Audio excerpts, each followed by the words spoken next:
तो हेलो दोस्तों एक क्राइम थ्रिलर शो आया है सोनी लिव पर अनदेखी सीजन 3 के नाम से, जिसमें लगभग पहले वाली स्टार कास्ट देखने को मिलेगी आपको एक दो कैरेक्टर को छोड़कर। और इसके सारे एपिसोड को मैंने देख लिया है। तो कैसी है ये सीरीज, आइए थोड़ी बात करते हैं। क्या ये सीरीज आपको एंटरटेन करती है? हाँ। क्या ये सीरीज बिंज वॉच है? हाँ। और क्या इस सीरीज के लिए अपना कीमती टाइम देना वर्थ है? हाँ भाई हाँ। तो बिना टाइम वेस्ट के शुरू करते हैं। हेलो, मेरा नाम है अशोक कुकर और आप देख रहे हैं कुकर रिव्यू पॉइंट। बात करें इस सीरीज की स्टोरी लाइन की, दोस्तों फर्स्ट ऑफ ऑल मैं आपको बता दूं कि अगर आपने इसके सीजन 1 और सीजन 2 देखा है तो यहाँ पर कहानी आपको आराम से समझ में आ जाएगी। हालांकि इसमें सीजन 1 और सीजन 2 का रिकैप भी दिखाया गया है पहले एपिसोड के शुरुआत में। दोस्तों इस सीरीज का पहला सीजन आया था 2020 में, दूसरा सीजन आया 2022 में और अब 2 साल और 2 महीने के बाद इसका तीसरा सीजन भी आ गया है, जिसका बहुत दिनों से वेट भी हो रहा था। एनीवे कहानी शुरू होती है सीजन 2 के 2 महीने बाद से, जहां पर पापा जी और डीएसपी घोष के बीच में चूहे बिल्ली वाला खेल चल रहा होता है। भाई साहब, जो सीजन 1 में पापा जी ने एक मर्डर किया था ना, उसका एक सॉलिड एविडेंस डीएसपी घोष के हाथ लग गया है और अब वो अपनी टीम को लेकर पापा जी को अरेस्ट करने की तैयारी में लगा हुआ है। और वहीं रिंकू पाजी हमेशा की तरह ही पापा जी को बचा रहे होते हैं, लेकिन कैसे और उसके लिए कहानी में क्या ट्विस्ट आएंगे, ये सब कुछ आपको इस पूरी सीरीज को देखने के बाद ही पता चलेगा। जिसमें टोटल 8 एपिसोड है, जिनकी लेंथ 35 से 45 मिनट वेरी करती है, यानी कि पूरी सीरीज को बिंज वॉच करने के लिए आपको लगभग 5 घंटे के आसपास का टाइम लग जाएगा। इन द मीन टाइम अगर इस सीरीज का रिव्यू मुझे एक लाइन में करना हो तो बस मैं यही कहूंगा कि यह एक डिसेंट सा शो है जिसको देखकर आपको मजा आएगा, ये मेरी गारंटी है। परफॉर्मेंस की बात करें तो दोस्तों इस शो में 3 कैरेक्टर ऐसे हैं जिनके ऊपर पूरा का पूरा शो टिका हुआ है। जैसे हर्ष छाया एज ए पापा जी, मतलब वो अपने पहले वाले अंदाज में वापस लौटे हैं। भाई साहब, ऐसा लग रहा था कि जहां पर उनको हमने छोड़ा था ना, वो वहीं पर ही वापस मिले हैं। जब भी वो स्क्रीन पर आते हैं आप उनको देखकर ना हंसो, ऐसा बिल्कुल नहीं हो सकता है। उनकी बॉडी लैंग्वेज, एक्सप्रेशन और डायलॉग डिलीवरी, भाई साहब उनका गाली देने का स्टाइल, सब कुछ परफेक्ट था, जो सिचुएशन से मैच भी हो रहा था। Excellent performance. सूर्या शर्मा ने भी रिंकू के किरदार में जान भर दी है भाई साहब पहले की तरह, और नो डाउट उनका काम काफी ज्यादा तगड़ा था।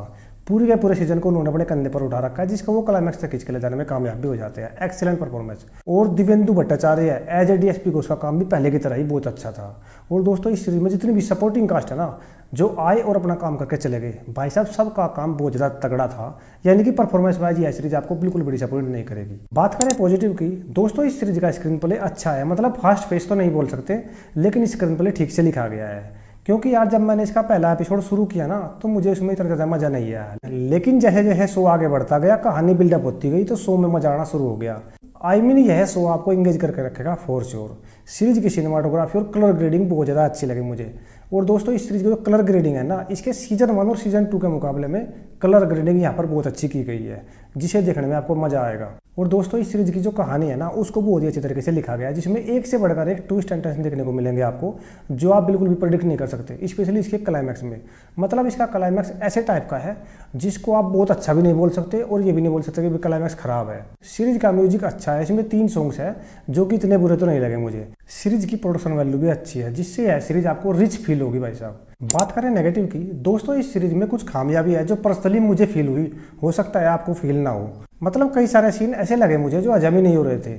जैसे एक सीन में जहां पापा जी पुलिस से बचकर भाग रहा होता है ना, और पुलिस वाले उसकी लोकेशन को ट्रैक कर लेते हैं और रिंकू पाजी उनको हॉस्पिटल के आईसीयू वार्ड में एडमिट करवा देते हैं ताकि पुलिस वाले उसको अरेस्ट ना कर सके। भाई साहब, रिंकू इतना शार्प माइंड का आदमी है, तो वो पुलिस को चकमा देने के लिए कुछ और आइडिया भी लगा सकता था, ये करने की क्या जरूरत थी। और दोस्तों एक सीन में डीएसपी घोष के साथ कुछ स्ट्रेंजर्स विलन का शूट आउट चल रहा होता है और रिंकू पाजी आके डीएसपी घोष को बचाते हैं। भाई साहब, उन दोनों की तो तगड़ी दुश्मनी थी, जो एक दूसरे को मारना चाहते थे, लेकिन फिर ऐसा क्यों किया गया कोई पता नहीं है। और दोस्तों इस सीरीज में 1-2 कैरेक्टर ऐसा है जिनकी शायद जरूरत भी नहीं थी। एक तो लक्की और जो उसकी गर्लफ्रेंड थी ना, जो नर्स थी, जिनका आपस में अफेयर वगैरह चलता रहता है। मतलब अगर उन कैरेक्टर को ना भी दिखाते तो कोई खास फर्क नहीं पड़ता सीरीज में। और भी छोटे मोटे लूप होल है सीरीज में, लेकिन अगर सब कुछ बोलूंगा तो सीरीज स्पॉइल तो हो जाएगी और वीडियो भी बहुत ज़्यादा लंबा हो जाएगा। ऑल इन ऑल यह एक मस्त टाइम पास सा शो है जिसको एक मौका दिया जा सकता है। अब बात आती है कि सीरीज को क्यों देखें। दोस्तों अगर आपने इसका सीजन 1 और सीजन 2 देख रखा है और वो आपको पसंद आया है, तो आपको यह सीरीज अच्छी लगेगी, इसमें कोई डाउट नहीं है। रही बात पेरेंटल गाइडलाइन की, यह सीरीज बिल्कुल भी फैमिली फ्रेंडली नहीं है, क्योंकि सीरीज में भर भर के बिलो द बेल्ट गालियां और किसिंग सीन भी है। तो अगर आप इस सीरीज को अकेले में देखें तो अच्छा रहेगा। दोस्तों मेरी तरफ से इस सीरीज को मिलेंगे 3.5 आउट ऑफ 5 स्टार। तो दोस्तों ये था मेरा रिव्यू अनदेखी सीजन 3 के ऊपर।